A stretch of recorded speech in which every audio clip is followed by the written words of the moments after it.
Welcome back to Jealous Podcast. Aaron Young, how you doing? Doing well. How are you doing? I'm doing really good, especially after that episode. That was really fun. That was a great episode. Who did we have on? We had Tim Flattery, host of the Moonlight Graham Show.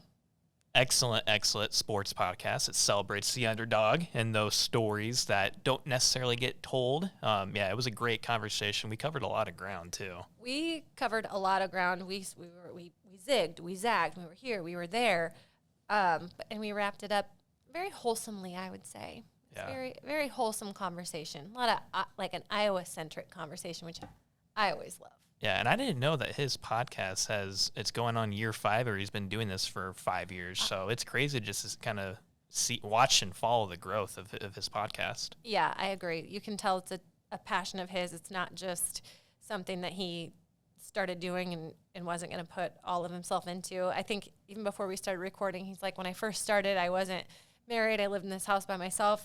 And now it's just, it's cool. He's grown a family. He's gotten married. He's grown his family, and the podcast has always been right there. So yeah, and he's a fellow baseball guy, so I thoroughly enjoyed it. And even before the podcast and even after the fact of this recording, I'm going to go back and listen to some of his episodes and just kind of peel the curtain back a little bit from what we talked about. Yeah, he's good stuff, and we appreciate him coming on. But before we get into the episode, who are you feeling jealous of this week? Man, I'm going to say anyone who is going to be attending the Duke-UNC Final Four game. I mean, that's history in the making, although the big guy that's been making the news is Eric Church because he canceled his concert. I think it was in San Antonio. Sold out Texas concert. Yep. Canceled it. Why? So he could go to the Duke-UNC game. That's why. Yeah. Oh. Yeah. Well, okay. Yeah. And apparently I was listening on the radio, he's a big UNC fan, but he did not go to North Carolina. I think someone said that he went to Appalachian State. I can see that. Yeah. I don't know what that's supposed to mean, but okay. Wow. We need to talk about this a little bit. Think about this. The game that he's going to, someone is also looking forward to his concert in the same way that he is looking forward to going to that game. That, I have to say, kind of sucks. Exactly. I don't really So I'm jealous I'm jealous of everyone else that's going to that game other than Eric Church. So we're not on Eric Church's side. At least I'm not. What about, we get into it a bit in the podcast, what about the slap? Whose side are you on? The slap. This is the week following the Oscars. We all know what slap we're talking about. Yep. I'll plead the fifth. I'll keep my opinions, but I would say why? When this is an opinion podcast. When we talked about with Tim, I'd probably go Team Rock. Yeah. I definitely would go Team Rock. I'm not necessarily. I was talking to someone about this last night. Maybe it's because of my small town Iowa upbringing, and I've seen people get hit in the face before. I mean, I will say this. There is no place for violence ever. You shouldn't ever go hit someone just because you don't agree with what they have to say. But I don't know. I don't feel like people who are making this about themselves, and I'm not trying to do that right now in any way, but it's like, I am disgusted, I am hurt, and then they're comparing it to the war in Ukraine, and they're No, call it what it is. Someone got mad at what someone else said, and then they went and they hit him in the face. Like, I am so sorry. Can we please move on? And we're not moving on because people like me are bringing it up on podcasts 5 days later. And I understand that. I see the irony in it, but I don't know. It's just, get over it. Yeah. Get over it. That being said, I'm still Team Rock. So who are you jealous of, though? I'm jealous of my husband who spent the week in Nashville this week. And yes, it is for work, but I know he, according to his late night text, there's been a bit of enjoying the city as well, which cannot blame the guy. Have you ever been to Nashville? Not since I was 10. Yeah? Like horseback riding type trip. My. I think my cousin had like Flat Stanley, and so Flat Stanley came on the adventure with us. It was that kind of trip, so it wasn't maybe the type of trip that work trip that your husband's on right now. Yeah. No, it's a trade show. What's it called? He's going to be mad at me if I mess this up. World of Asphalt, I believe. Now, how intense does that sound? It's pretty intense when you're dealing with asphalt, yeah. Pretty intense. And I could be wrong if that's what it's called, and if so, I apologize. But no, he's been eating the good food down there, drinking the good drinks down there, and I'm sure enjoying music at night. I am very jealous of him because, you know, I'm at home with our precious, amazing, hilarious early riser kids. So, well, I think I'm also jealous of Jeff because, you know, I'm sure it's really nice weather, at least nicer than the snow that's on the ground as we're recording this and the freezing temps. So hopefully tomorrow is also April 1st on a Friday. I don't know how I feel about that. Are you a pro April Fool's guy? Not anymore. Maybe when I was younger. I hate April Fool's Day. Has that come with age, or has this always been? Well, I don't know. Like, I've always kind of been an on-edge person. I don't like to be surprised. I don't like to be messed with. I don't like to be the butt of a joke. And so I should probably go to therapy and unpeel the onion there to see what's going on. But I do not like it. And we have a couple jokesters in the office. I'm going to tell you right now, Leah, so you got to watch out for tomorrow. Well, I'm only here for half a day. I know, and I think that's maybe because you're nervous that you're going to get pranked. It could be, but it's not. Okay. But it could be. All right. Well, late April Fool's Day. I hope you don't get fooled. And if you do get fooled, please don't punch the person or open hand slap the person who fooled you in the face. We have decided we don't need that. Violence is not the answer. But neither are jokes. No. Jokes are. Tricks aren't. Pranks. Thank you, pranks. Oh, my gosh. All right, you guys, enjoyed the episode with Tim. Aaron, thanks for being on here. Oh, thank you. See you later. See ya. Bye. We will try to use your time wisely because you're away from work right now. You're away from the office. Did you tell them I'm stepping out? I have been asked to do another podcast.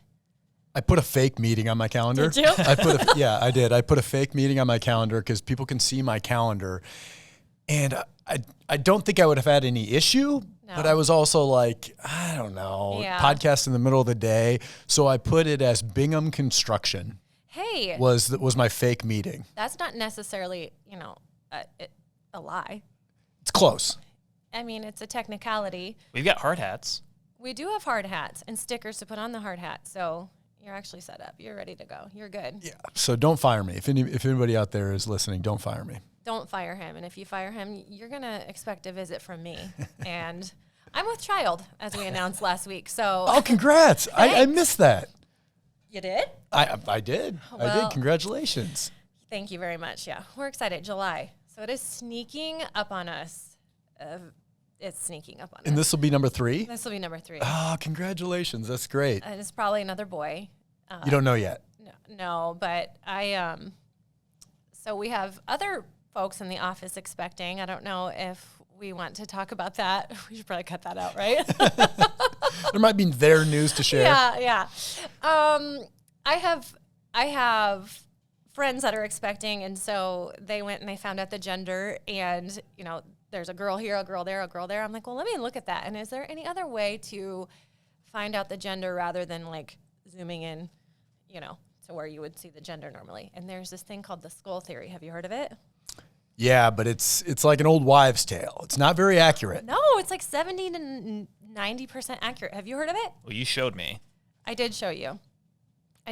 So yeah, what it is basically, round features, So I guess I'm just explaining to the audience now. Round heads, round chins, round nose. I looked at our ultrasound. No, that thing is like you could break down a door with this head.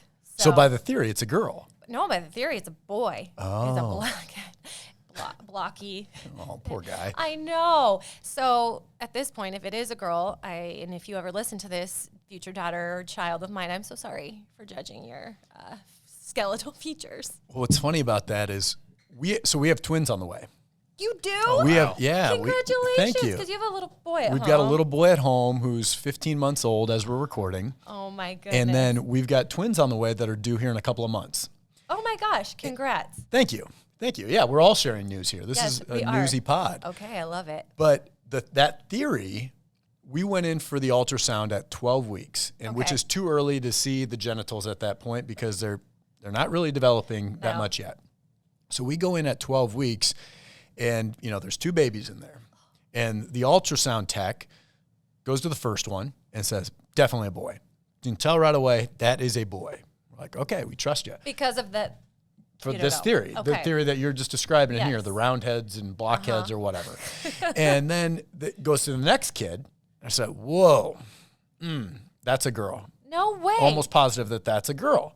And we're like, oh, we got one of each. Okay. Well, fast forward to the 20-week appointment where they can see the genitalia at that point, and they zoom in because you can at that point, and sure enough, kid 1, penis right there. Penis right It's a boy. there. Kid 2, another penis. And it was the same ultrasound tech, and she's like, oh my gosh, I was so convinced that was a girl No 8 weeks way. ago. And so this whole time, we were thinking boy-girl based on this ultrasound tech being so convincing. So she confident. was so confident in this theory. And you know what? She was dead wrong, and it threw us off. And I was mad. I was mad. I'm sure you would have been mad because you're expecting. Oh, yeah. How was your wife? Did you find out with your first baby? We did find out with the first because we were so excited. We were so gung-ho. My wife thought we needed to do all this planning. We got to get the room right, all the clothes for the boys. And then after the first one, we're like, you know what? You don't really need, it doesn't really matter at all once the kid comes because they're sleeping in your room for a while and all this stuff, and you can throw whatever clothes on them. So we weren't going to find out the genders of the twins, but then once we found out they were twins, we're like, that was a big enough surprise. Yeah. So let's figure out if it's 2 girls, 1 of each, or 2 boys. And I was really polling for 2 girls or 2 boys. It's like you get some efficiencies with twins when it's like you're dressing them in the same, you can take them to the same sports practices, all that stuff. If you have 1 of each, I think that at some point their paths are going to diverge and it gets hard. So gosh. I feel pretty fortunate that we're going to have 2 little boys. 2 little boys. You're going to have 3 boys. Well, at least for now. I mean, I don't know. Maybe you're not done. Maybe you are done. Maybe you're not. It does not matter. But congratulations. That is Thank so exciting. Is your son... Does he understand what's He's happening? clueless. He just has no idea what's going to hit him. Yeah. He's to the point now, like he knows what a baby is, right? Like if you walk in, you say, oh, you see the baby, he knows what the baby, he waves to the baby, but he can't make the connection that when we say, where are the babies at? He points to mommy's tummy, but he doesn't know that there's like kids in there. Yeah, right. Like, he's kind of clueless, but. So he's getting spoiled right now, which he deserves because, life's going to change for him. Oh my gosh, we went off on a tangent and we didn't even get you introduced yet. So welcome, Tim. Thank you, to Mackenzie. Jealous Podcast. I think a lot of people when they hear a lot of people are gonna recognize your voice and they're like, that sounds really familiar. So well, I hope so. yes, you are the host of the successful Moonlight Graham Show. Moonlight Graham Show. Did I say that correctly? Yep. A sports podcast that celebrates underdogs and sports. I am very sports. You're sporty. Centric. I'm very sporty. Yeah. Big time sports guy here. You're a sports mom. I'm going to be definitely a sports mom. So I mean, you do that, but you're a dad. You're so much more than that. Just kind of introduce yourself. Who are you? Well, you're right. I'm a dad first. I'm a husband first, and then I'm a dad, and I guess I'm a podcaster. It's always weird to say you're a podcaster because it sounds so lame. With everybody in the world creating a podcast over the last 5 years, but you know what? Let's embrace that. You're right? a podcaster. So I guess I'm an Iowan by birth. Grew up in Fort Dodge, Iowa. Had a good family there. My parents are still in Fort Dodge. You and I are both Panther grads. So Cedar Falls, and then been down in Des Moines for about 10 years now, and started the Moonlight Graham Show about 5 years ago. And our whole idea around the Moonlight Graham Show was, at that time, podcasts were still kind of new. Yes. And so nobody at that point was really doing a podcast that was centered around maybe the role players and the underdogs in sports. So all the sports talk radio or sports podcasts, it'd be the same commentators talking to the same athletes, and it'd always be like LeBron or MJ, like these kind of conversations. And then they'd bring in other famous athletes to talk to, and it gets repetitive after a while. You can only listen to so much Dan Patrick and Mike and Jim Rome. And I love all of those shows. They're all good for their own reasons, but we wanted to do something different. So we wanted to talk to like the guy at the end of the bench that's never interviewed. And our theory is, I bet he's actually got better stories than some of the guys that have to mind their P's and Q's and care about their brand. It's like, let's talk to the guys who don't care about their brand, who maybe are doing these jobs that you don't hear of very often. So that was the thought around the Moonlight Graham Show, and it's been a really fun run, especially like as the Field of Dreams stuff here in the state of Iowa has taken off, and we've kind of been able to ride that wave. So it's been awesome. Yeah, I feel like you are like a spokesperson for the Field of Dreams without even trying. I mean, well, I'm sure trying to be. You're trying I'm trying to to wedge my way into that conversation as much as I can. You definitely are. I mean, I followed you. I follow you on all the social medias, but I was so excited for you when I found out that you were able to go to the game and experience it. I'm like, that must just be such a bucket list item for you guys and for you to be there. And I did. I listened to your show with Emery right after you got back. Yeah, I'm just fangirling over here quietly, so don't worry about me. But well, you call it bucket list, but what's interesting about that is it was never on a bucket list because you didn't actually think that the major leagues would ever come to Iowa and play at the Field of Dreams. So it's like, no, that wasn't on my bucket list because I didn't know it could have been on my bucket list. Yeah. And then sure enough, the week of the game, it's getting closer. And the whole time I'm like, you know what, it's going to be great to watch on TV. It's going to be fine. And then finally, like 2 days before the game, I call my dad up and I'm like, Dad, these prices aren't going to make sense. But what's our number here? Like, they were crazy expensive, but what's our number here that we got to bite the bullet? And if it hits that number, we're going to buy tickets. Mm-hmm. And once you start talking like that, say your number's $800. Well, you're really willing to spend $1,000 or $1,200. It's like buying a car or a house or something. Yeah. So sure enough, we actually found tickets from people in Fort Dodge that had them, that won them through the lottery. They couldn't have cared less about the game, so we bought them from them. And so my dad and I were planning on going. He gets COVID I did not know the day before he got COVID. No. And he was like sick. I mean, he's fine now, but he was having it, sick. You know?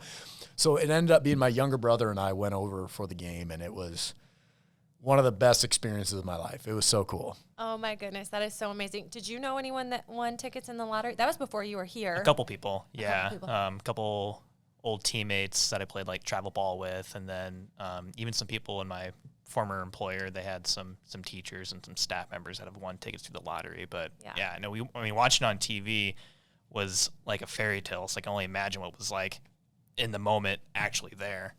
Yeah. I was describing it as like a fever dream. So you know how sometimes when you have those dreams and it's like big fish, like everybody from your life is there and you're having conversations. And that's what it was like for me, because at that point we had done 200 episodes of the podcast. Yeah. We had done a bunch of stuff on the Field of Dreams. So I know a lot of the people that were putting on the game, and it was like a who's who of Iowa. Like, you know, you run into Kim Reynolds, you run into Greg McDermott, you run into Dallas Clark, you run into all of these like people that were going to make sure that they were there.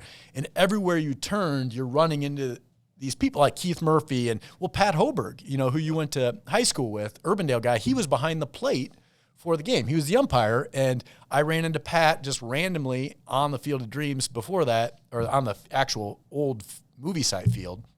So it was that for like 6 hours.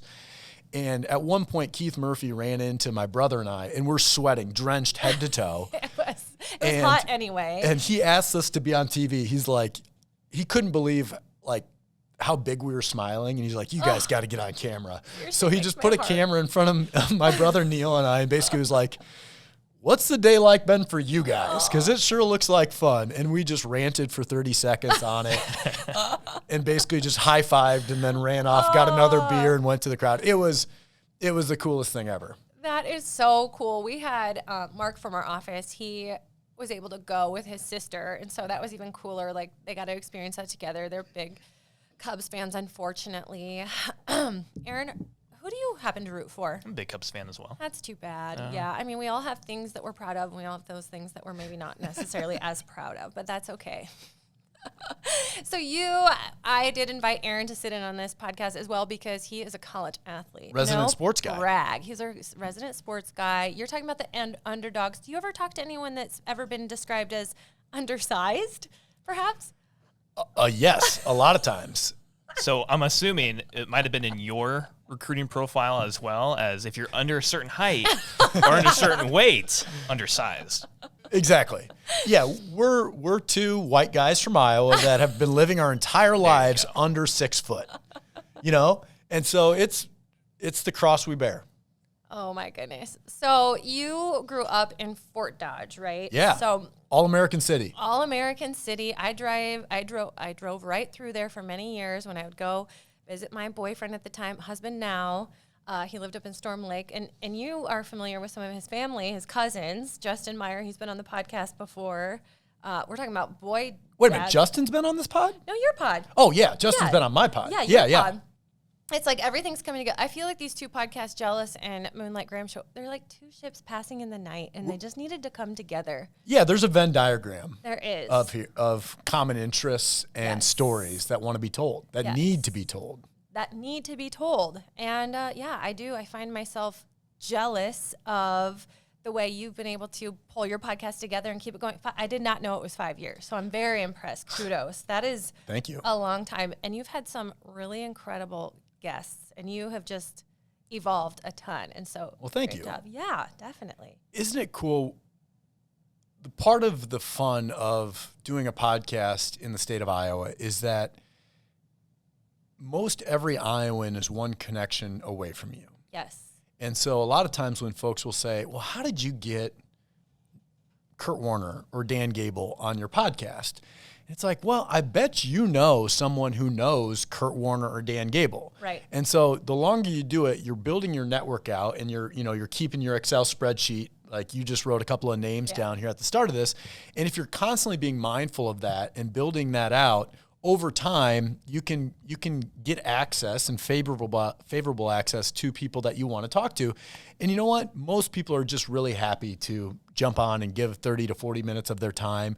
And Iowans, we're Iowa nice, and that's not too much to ask a lot of times, especially if you're, going to say good things about them too. Exactly. It's exactly like you were describing being at the Field of Dreams when you're in that bubble, and Iowa is its own bubble. Have you ever been on a vacation, like you're in Arizona and someone walks by with a Hawkeye shirt? It's like you are best friends automatic because it's unwritten rule. That was my you honeymoon. have to be. Oh, really? Yeah, it's like every day you see a guy in a Hawkeye shirt. It's like, go Hawks. It's like, yeah, I know. We bonded. Go get a beer. Let's go. Exactly. You're best friends. I mean, they could have committed murder. Too bad. It doesn't matter. We're Iowans, so we are brothers and sisters in this. It feels like the Go Hawks thing in the airport. Oh, yeah. Twitter has made that like a thing. Oh, yeah. Where every Hawkeye fan now wears their Hawkeye hat or Hawkeye shirt in the airport. Or a flag. Yeah, hoping to run into somebody just so they can say, Go Hawks, and then tweet about it. Yeah.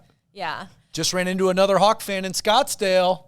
Yeah. Wait. Oh, yeah. No, they're always tweeting that. And I'm not a Hawk fan, so I'm always just like, phew. This is just like I'm sure they're making it up, because who could cheer for those people? They're not making it up. The last time, so my husband and I went to, San Antonio for the Alamo Bowl a couple years ago. I put on the Cyclone shirt. Within moments of getting out of the car, a bird shit on my on my shirt. So it's like I learned my lesson. Why would I do that again? Why would I do that to myself? Smart ass bird. Yeah. That is one smart bird. Yeah. I mean, it was actually cute. And they do have good swag. They have good apparel, those Iowa State folks. So again, there's things we can be proud of and things that, we don't necessarily have to be proud of.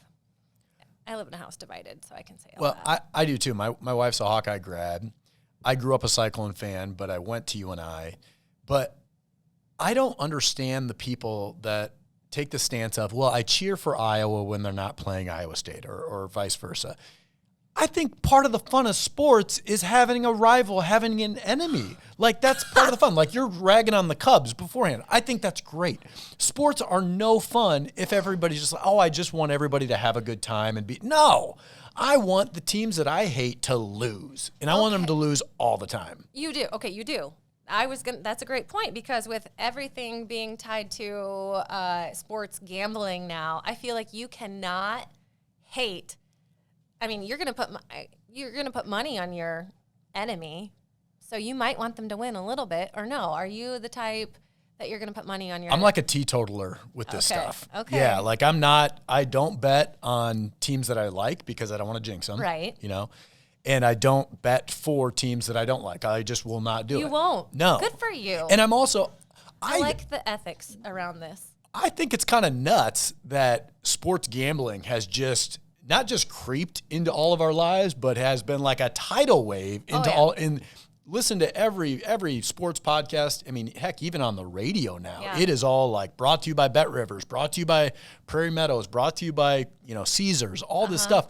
It's like, guys, this is similar to Marlboro being sponsoring every ad, or like, some vodka company or something. And I guess alcohol is all over the place too. But it's like, this is a vice that can ruin people's lives and has ruined people's lives. And even though I'm a big sports fan, I think that's pretty dangerous. It's extremely dangerous. And we could go on a tangent about this, and I don't know if we want to, but I mean, your podcast is all about the underdog and the guy at the end of the bench, the guy who doesn't care about his brand. This NIL stuff is wild. I could go on about it. I have opinion. I mean, I have opinions about literally everything. What do you think? Before we get to my thought, I'm curious to you guys, because you guys got a really good thing going here. I know, so I can't talk too much shit, even if I want to. But have you guys considered sponsoring an athlete? And are you? Maybe you are, and I don't even know yet. We've definitely talked about it. There's been conversations. There's been conversations. That's all we can say. But because at March Madness time, you see like the Doug Edert from St. Peter's, right? The only white guy on St. Peter's. With the stash. Yeah, he just stuck out like a sore thumb.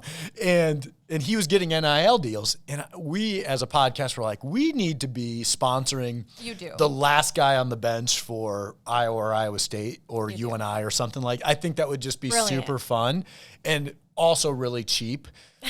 Very cheap. Exactly. Like they would take anything, right? Yeah. They would take a $100 gift card to, to Casey's. But famous for pizza. yeah. No free ads though. I guess my thought on NIL is it's absurd how much money the NCAA has been raking in. And I shouldn't say absurd as if that they're not able to make money. Right. It's just sports have become a huge, massive industry in our country that have really kind of outgrown what the NCAA was originally founded for. Mm-hmm. Now, I'm a big believer in amateur athletics. I think there is still value in education and scholarships, and that should count for something. And 98% of college athletes aren't even worth the scholarship that they're on. I mean, you got full ride women's golfers, full ride, fifth string offensive linemen. It's like, they're not worth the $80,000 scholarship that they're on with room and board and food and all this stuff. And then on the other side of it, you have a Breece Hall at Iowa State, who that guy's worth $1 million. Right. He's worth way more than the scholarship. So it's a very unbalanced system. I think it's ridiculous that people haven't been able to profit off of their name, image, and likeness. They should be able to work a wrestling camp with their name on it, and kids are going to come to Drake Ayala from Fort Dodge's wrestling camp, and they're going to go there. And Drake should be able to make money off of that because he is the value there. Right. Now, but it also just totally flips upside down what college sports are, right, and amateurism. And so it's a funky world. I think it's needed, but it might be the first step towards the slippery slope of the death of college athletics as we know it. And that's kind of like, I feel like I track exactly where you're at. It's like, yes, this makes sense. But like, what are we doing? Are we just basically fast forwarding to what's going to happen? If you're good enough, what's inevitable anyway. So I don't know. I'm just like, some days I wake up, it's the first thing I think about. No, it's not. But it's just really, really interesting. And as marketers, I look at it through a completely different lens. And I'm like, this is amazing. There's so much opportunity. But then, I look at it just as a sport and what it is. It's like, shit, I don't know. I don't know how I feel about it. I can't like stick to one side. I thought it was hilarious. This legislation passes, everybody thinks all these athletes are going to be making millions of dollars, and some of them are. Like there's, gymnasts with huge TikTok followings that are making good money off this. Wild. Some of the quarterbacks that signed with SEC schools have made a bunch of money off it.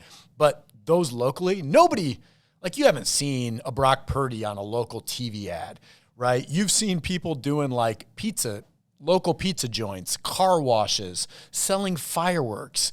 And I just thought it was hilarious because it really showed what the market was for them. It's like, yeah, if you want to be selling fireworks stands for the rest of your life, have at it. Yeah. But, yeah, you're going to graduate from that very quickly, and you're going to realize, like, you know what? Maybe selling insurance ain't so bad. Exactly. I know. Yeah. If you have the Gatorades, then that's one thing. But if you have, the fireworks stands, that's another conversation. I'm not doing that. I'm sorry. If I were 21, though, I'd be selling as many bottle rockets as I could. If I were like, oh, somebody's going to give me $1,000 to go and sign autographs in front of a fireworks stand, I'll be there, dawn to dusk. Well, that's the other part of it. So as a brand, and you asked about us, it's like, okay, I don't know how confident I'm going to be associating my brand with an 18-year-old boy or girl. I know how I behaved when I was 18. And yes, the stakes are higher for these athletes, they're still 18. Their brains aren't fully developed yet. They're not. Oh, no, I know. I am a doctor. Joe Rogan told me that. You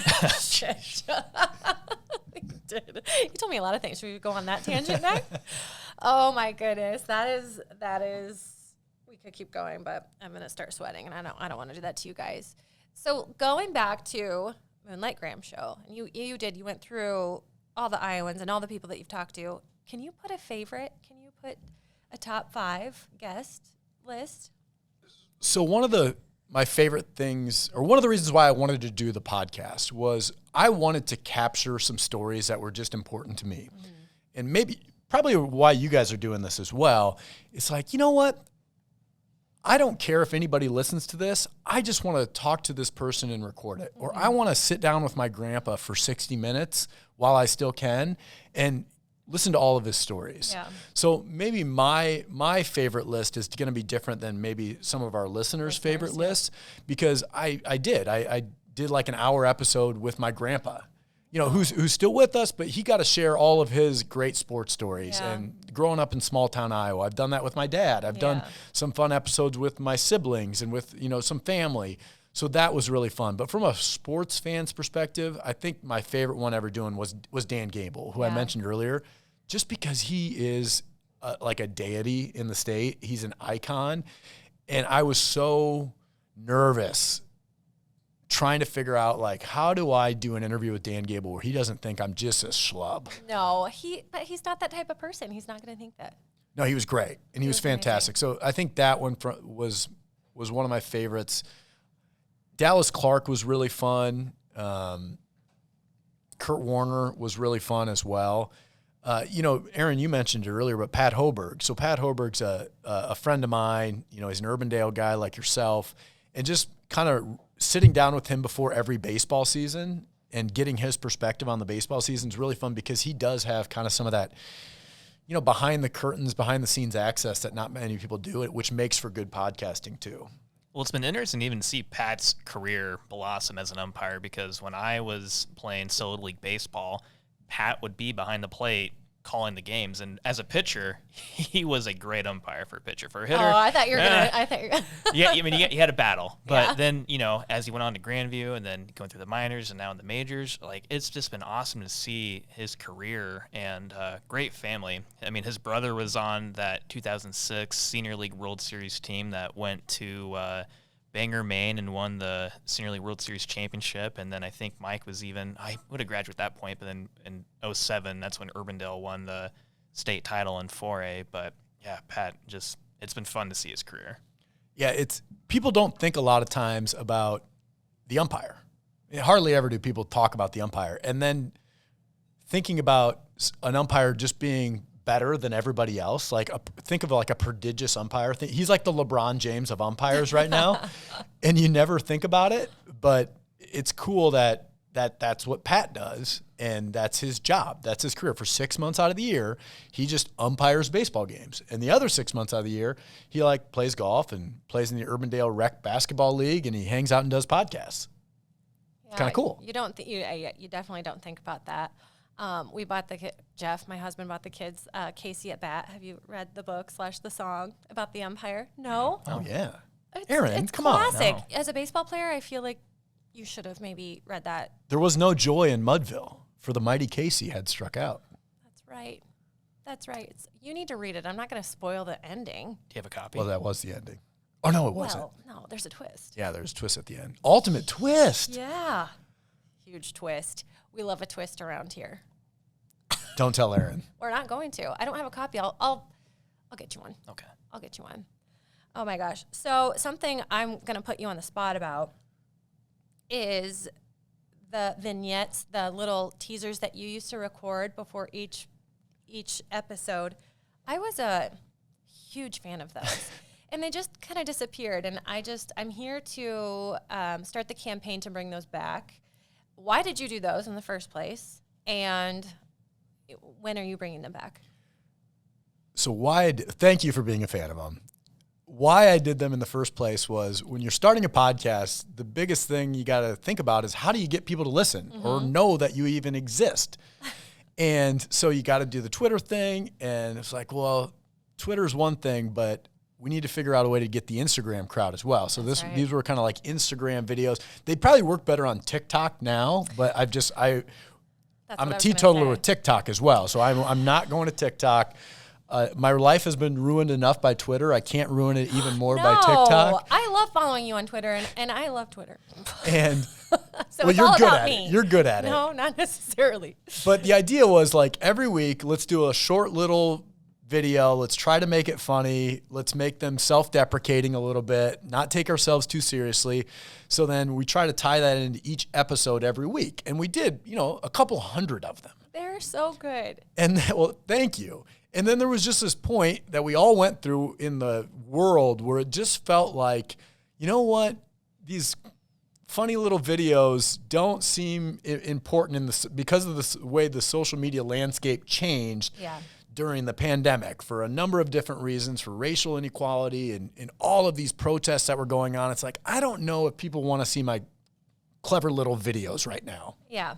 And then you guys know how it is because you guys are creative. Once you stop the fountain of creativity, you can't just turn it back on. Yeah. So I haven't done one in like over a year at this point because it's been hard to find the time to just turn that fountain back on and take it. But I need to because people want it. People do want it. People want it. People do want it. I speak for the people. I want it.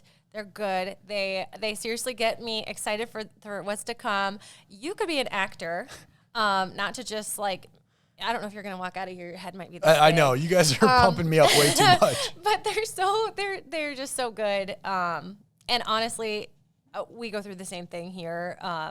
There's a lot going on in the world. It's not always happy. And in fact, we're hearing mostly about the stuff that's not happy, but I think people still want that escape. They want to be able to listen to those stories or have a little laugh to themselves on the couch at night when they're winding down from a long, stressful day and they've already heard so much. So you need to bring them back. I think it would help humanity. Thank you. And I will. This is my commitment. I'm going to bring them back.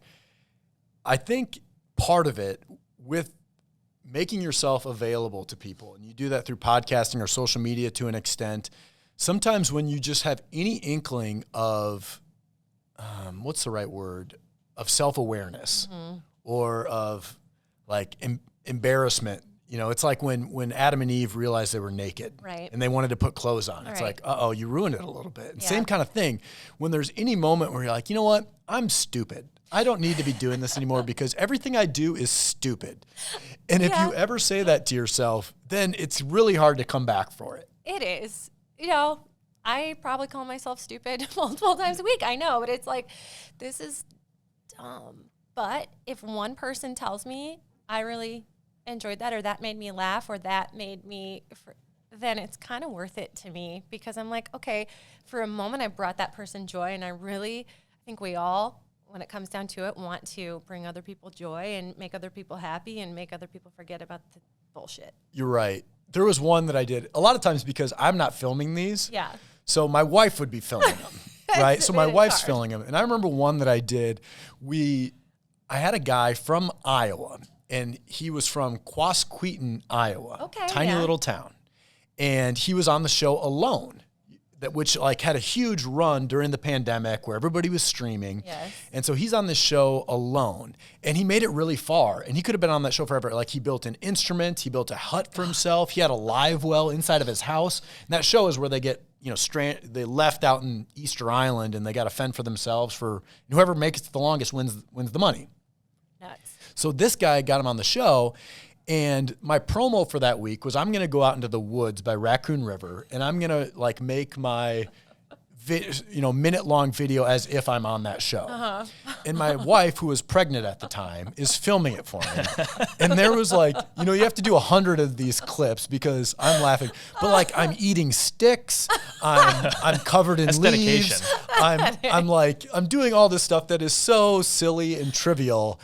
And I almost didn't post it because I'm like, this is so dumb.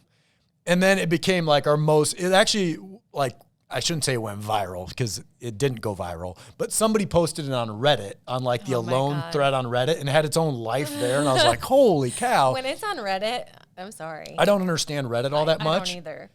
But that episode, still to this day, because of that video, gets like 50 downloads a week. No and way. It's like Lucas Miller was the guy's name, because for whatever reason, the people that are continuing to stream that show, they'll Google like Lucas Miller podcast, and ours is the top search. And it's all from like that video that, I don't know, that I was eating sticks on. Oh my gosh. I love it. So I guess even when you say like, oh, this is stupid, this is dumb, do you also just think, maybe I shouldn't just take myself too seriously? Like we all should. Like there's moments where it's like, let's just undo that top button and let's make people laugh. Let's make people smile. Oh, absolutely. I mean, Mackenzie, you said that too. And I think that's a big, important part of this. But, we also have these other parts of our lives, right? Where we are dads, we are husbands, we are professionals. And that balancing act, I think balancing the creativity of how that fits into your world as your world changes and you grow and mature is a challenge. At least I've seen that as a challenge.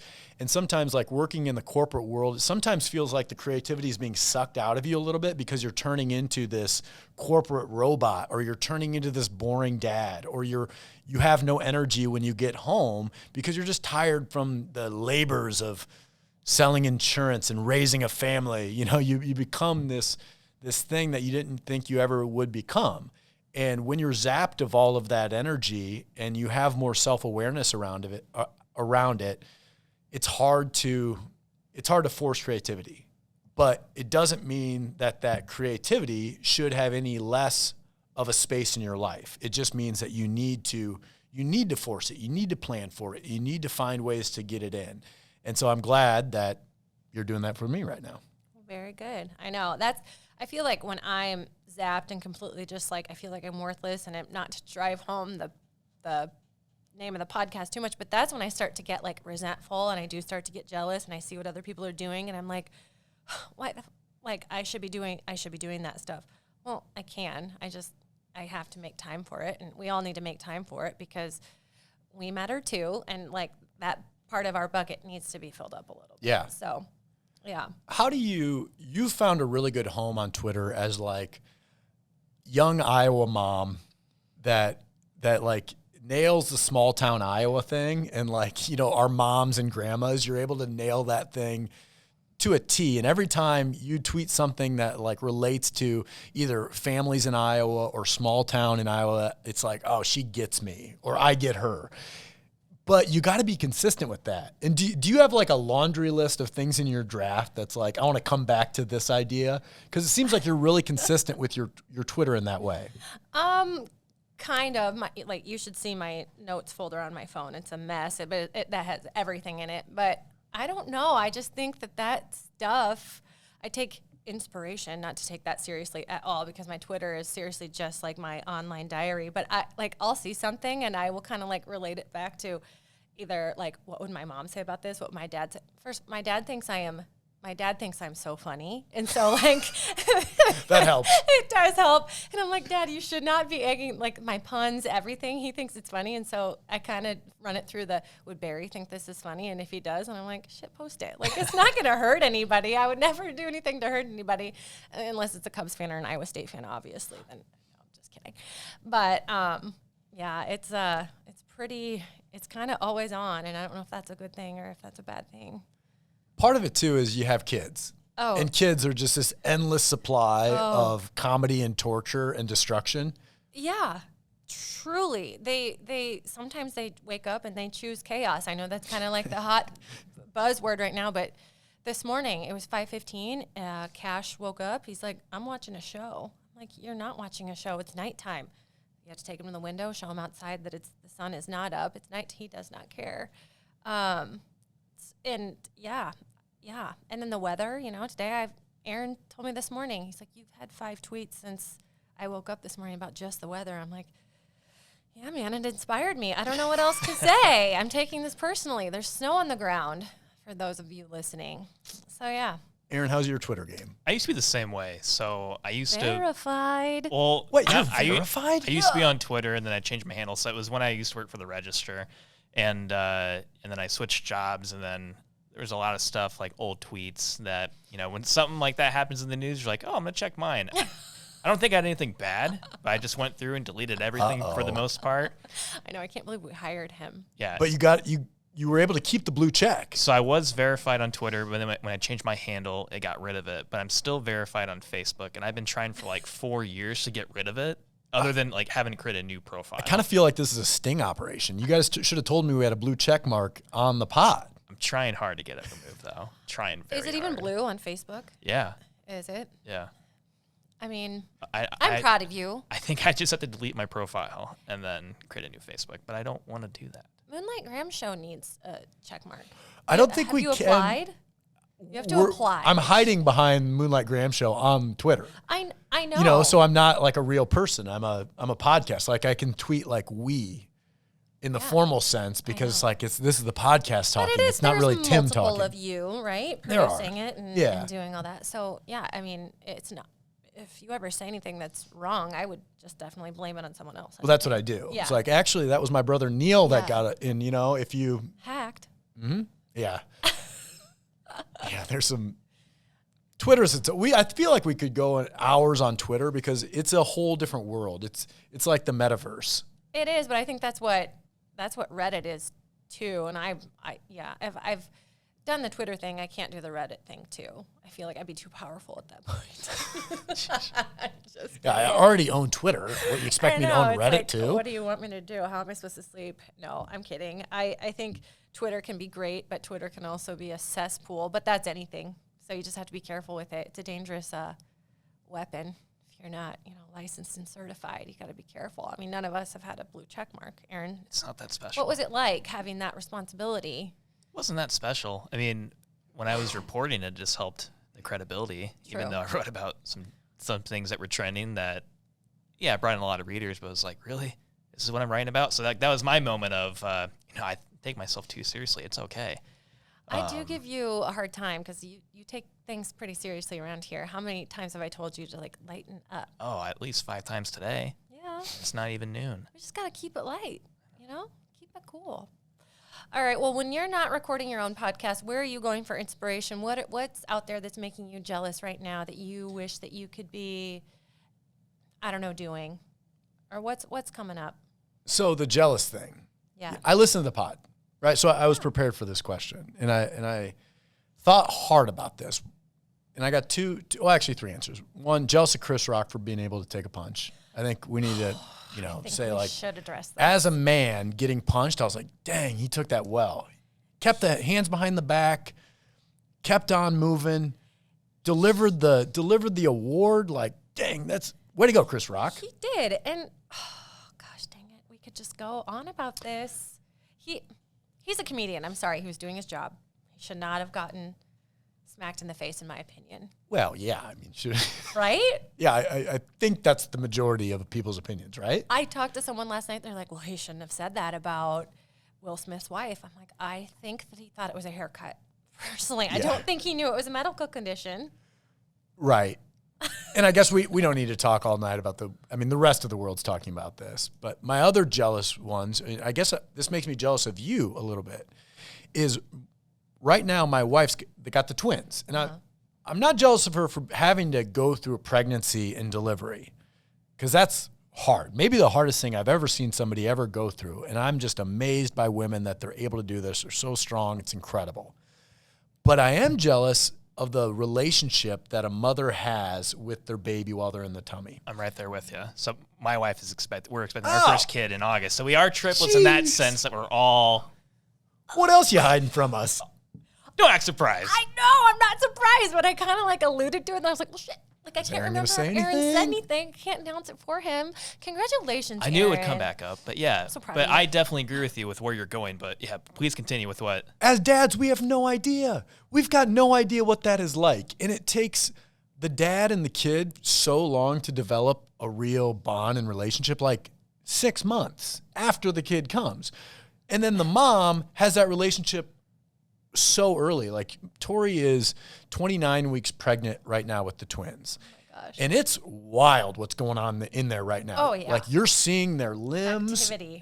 the kicks, and there's 2 going on. Oh. And I was feeling her belly last night and everything that was going on, and just asking her questions about, like, how in the heck are you even getting through your days with, World War III going on inside of your womb right now? They're already wrestling in there. She's like having dreams about what the kids are going to be looking like. She's talking to the kids constantly. And it's so foreign as the father that I'm really jealous of that relationship she has with Fitz, our first one, and now with the twins, that she's got a tough next couple of months coming up in front of her, but I am jealous of the stage she's at right now. Yeah. Oh my gosh. Well, God bless her and you and the twins. Oh my gosh. I can't imagine having twins. I can't imagine. I know what it's like to have one in there at a time. It's its own. It's crazy. Yeah. But 2? Yeah. She's a badass. She's a badass. We knew that. But Well, yeah, it's not like she checked the box. It's like, do you want 1 or 2? And it's not like she checked twins. It was kind of a surprise. But she's handling it. Yeah. Do you have twins in your family? I was going to ask that. So my dad's a twin. Okay. And then both of her grandpas are twins. So she can't even blame it on you. Like, it's on both sides. But we don't know if they're fraternal or identical yet. Well, yeah. Because we had that ultrasound tech that doesn't know what the heck she's doing. So, like, don't take her word for anything. Yeah, I guess. Would you know, or do you know? If they're one of each, obviously, they're fraternal. Yeah. And there are ways to tell if they're identical or fraternal, but the way ours are with they're both in each sac, they both have their own placenta. So most likely they're fraternal, but there is a possibility that if the eggs split early enough, that identical twins could develop this way as well. Insane. The things that they can tell when they're doing the ultrasound in there, like, they were like, oh, well, I'm sorry if this is TMI, you kind of have a weak stomach, Aaron, but they're like, this is the ovary that you ovulated from to make the baby. I'm like, how can you tell that? They're like, we just can. Yeah. Well, here are the we're going to check on the kids' kidneys. I know. I'm we're like, the kidneys? Yeah, what are you what's that looking gonna at? look I never know like? what they're seeing. No. Well, and for how quick, even though your tech had the mistake of, it's not a penis, or it is a penis. But, I mean, when we were at our 20-week ultrasound appointment last week, just, there's a forearm. Oh, there's a toes. And they're just going through label and everything. I'm like, man, this is wild. It is insane. I don't know, like, if our parents even had ultrasounds of us when we were in the womb, because the technology has just gone. I think they used to have like 1. Maybe 1. At least for my mother. Yeah. But I go back to my dad being an identical twin. They didn't have ultrasound technology when my grandma was pregnant. And she didn't know she had twins until they came out. She thought she had like a deformed baby. Oh. Because she had 20 pounds of kid in her. My dad was over 10 pounds. My uncle was over 9. And she had no idea it was twins. Could you imagine? No. No. Because that was what it used to be like in like not that long ago. how anyone survived anything is seriously beyond me. I don't know. I can't think about it. I wouldn't have. My other jealous thing Okay. is, Top Gun, the new Top Gun trailer just came out. Every guy that was born in the 80s wanted to be a fighter pilot, and I'm no different. Where's your aviators? I'm surprised we're not just like. I know. If it was sunny out, I would have the aviators on. So Right. I'm jealous of actors that get to dive into roles where they can learn how to do something.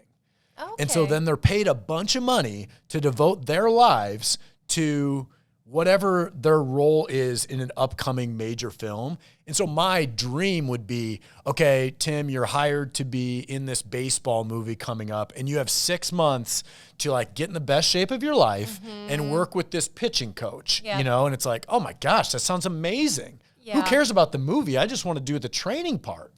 That is really funny. I listened to your podcast with Ben Allers. Is that how it's pronounced? And that is the dream, to be like in what he's doing right now with the Gilded Age. Like, I want to live in that time. So, yeah, that would be perfect. Yeah, that's one thing I asked Ben Allers, because he's in the Gilded Age, which you check it out on HBO. But he gets to be young, he gets to be hot, and he gets to wear awesome clothes and just look. And the hair. The hair looks great. It looks great. And it's like, oh, that's your role? Tough. Yeah, that stinks. So one of my questions to him is like, would you take on the role where you have to gain 70 pounds and look like crap? Like Christian Bale has done multiple times. Yeah, but if it's a show and that show just keeps getting renewed, then all of a sudden that's your character for the next 5 years. Yeah, and that's a great point. Because in the previous time I had been on, I was like, what wouldn't you do? And he's like, oh, I would do everything as long as the role called for it. I'd do male frontal nudity. And so my thought was like, everything's great when you get to be the young hot guy. But what if you're like the balding middle-aged man? Like, would you want that role? Yeah. And it's like, no, I think I'd rather show full frontal nudity rather than be like the obese guy on screen. Yeah. Well, on the This Is Us show, the guy who's playing it, I don't know, he wears a fat suit, but that's like his identity. That's the sister's husband. Yeah. He wears a fat suit all the time. I didn't know that. Yeah. Yes. Isn't that crazy? Yeah, I think those roles would be much harder than like, oh man, I had to put on 10 pounds of muscle to be in the new Top Gun. It's like, oh, that's tough, so true. Tough break. That's so true. I just read Green Lights by Matthew McConaughey, and him talking about just all the things that he did to prepare for roles, which that book's great. Did you read it or listen to it? I read it, but I did listen to a couple podcasts that he was on, and he shared some of the stories, and I'm like, God. Because I listened to it, and it might be the best audiobook. Him My husband telling the stories was, and the way he just goes, green lights. Oh, yeah, green lights. That's a green light. Oh, my God, I love him. Love him even more now.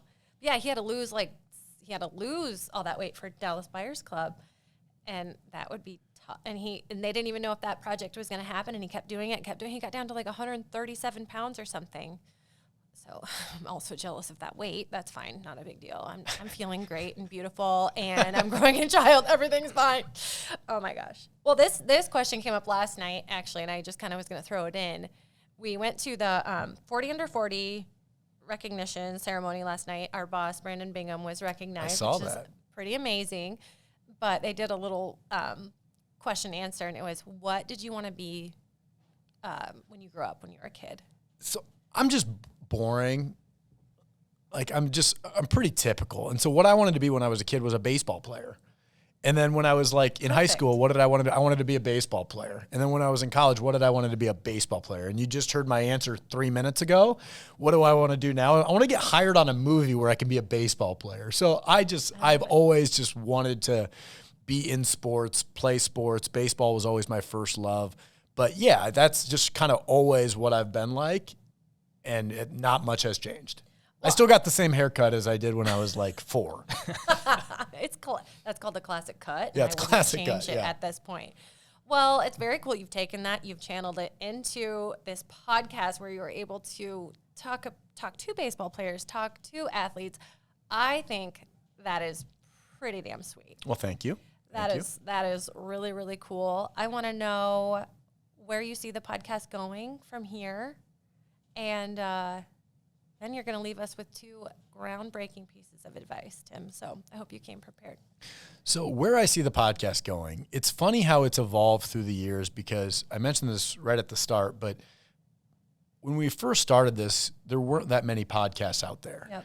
And it was really unique to start a podcast. Now it seems like everybody's got one. So you kind of got to always be rejiggering it a little bit to make sure that you're not bringing on a guest that's already told all these stories 10 other places. You want to continue to tell stories in a unique way or tell unique stories. So I guess where it's going is we're trying to really lean into that and really lean into the Iowa side of it. And what are the stories here in our backyards that that haven't been told in the right way yet. So that's what we want to continue to do. One thing that I started doing a couple years ago was doing more experience type podcasts. It's a different medium for it. But for instance, a couple years ago, a buddy of mine was playing in like the US Open qualifier golf tournament. Wow. And he was planning on just carrying his own bag for it. And I said, well, do you need a caddy? And so I was his caddy for that. And then he won the tournament. And then we got to go to the final qualifier so last year I caddied actually in the final US Open qualifier with like Ricky Fowler was there, Padraig Harrington was there. There was like 7 major championship winners there that hadn't qualified for the US Open. And then we were there, me and my buddy Sam. And so now I'm his caddy. So now I do it every year. And then, so we do a pre-podcast where we talk about like, he teaches me how to caddy. We record that. And then the second half of the podcast is talking about how I did. Did I rake the bunkers okay? Did I clean the clubs all right? What mistakes did I make? And Were those you kind so of things. nervous to do that? We had a blast. I was so nervous, so excited, and we had an absolute blast doing it. That is so cool. That is like being promoted from just bridesmaid to maid of honor. You have to fix the veil, fix the train. Like, no, that is nerve-wracking. So that, and then like last year, I decided I wanted to run a marathon without training. So I just, on Sunday, I'm like, what's our episode for this week going to be? And I was like, well, you know what? I've always wanted to run a marathon, but I don't want to train for it. Bad knees, got bad knees. Old football injury. Sure. And Old sports so I'm like, injury. I'm going to run a marathon on Tuesday, and then I'm going to record an episode about how it went, the misery of it. So I went to Valley High School's track, and I just ran 26 miles around the track on Tuesday morning, and then immediately recorded a pod about it. And so I think if you can try to bring your audience more into this and you're kind of becoming a character in the story a little bit, has been something that I've been leaning into more. So I'm trying to look at more things like that where, you do a beer mile and then do an episode about it. You do, you're the bat boy for the Iowa Cubs for the day. You are some of these role players. So instead of maybe just talking about the role players, you are the role player. Mm-hmm. I love it. You need to be, the guy they tackle. The guy they tackle. I don't want you to get hurt. I guess I don't know why I suggested that. Like, I think on KXNO a couple years ago, like Sean Roberts, I think, tried out for the Iowa Barnstormers. Yes, I forgot about that. And I'm like, that's a good idea. Yeah. That's fun. Because also you want to do it in a self-deprecating way too. You don't want to just be like, look how athletic I am. It's like, no, you want to be last place in the tryout, and you want to laugh at yourself because that's what makes the good content. Oh my God. So trying to do more. So obviously the marathon, my goal wasn't to win it. My goal was to finish it and then talk about how bad it sucked. Did you throw up? Didn't throw up, but couldn't get down the stairs the next day. No. Yeah. Absolutely not. RIP, I would be gone from this earth if I tried to run 26 miles. I'd be gone from this earth if I tried to run 3. Well, to be clear, I walked most of it. You did? Oh, yeah. I think I ran the first 7. Did you put Should have. Band-Aids? Should have. Listen to the pod. Okay, Serious well. chafing. Did you bleed? I was bleeding a little bit from the nips. Yeah.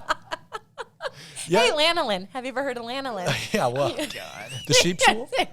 Let's not bring that up. Please. Is this no. back? Aaron, I feel like you've been No, a this whipping boy. this is earlier this week. Okay. No, Aaron. Okay, yeah, we won't bring it up. good. We'll talk about it after this. Won't embarrass you at all.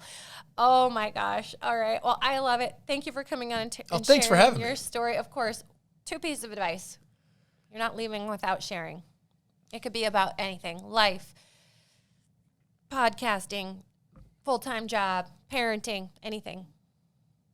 Oh, geez, you throw parenting in there. I don't know anything about parenting. That's a learn as you go. So I have no advice for anybody totally there. Learn as you go. But I guess 2 pieces of advice.